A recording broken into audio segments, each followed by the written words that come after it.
So using this triangle, we're supposed to prove that DU is congruent to KS. So first we should start off with our givens. So segment DK bisects segment US, and we know that because it's given. And DU is parallel to KS. And we know that's because it's given.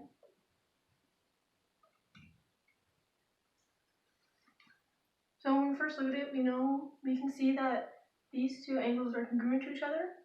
So angle DCU is congruent to angle SCK because of the vertical angles theorem.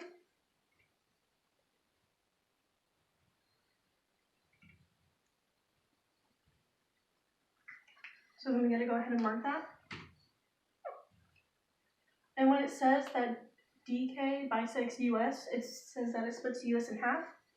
So then we know that this right here and this right here are going to be congruent to each other because of definition of bisects. So segment UC is congruent to segment CS because of definition of bisects.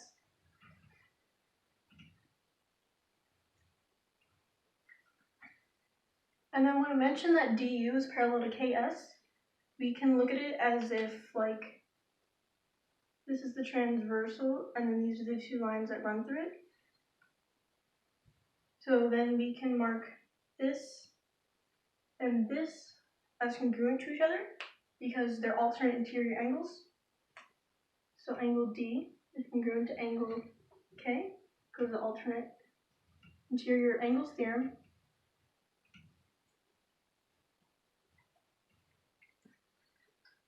So now we can prove that triangle DUC is congruent to triangle KSC because of angle side.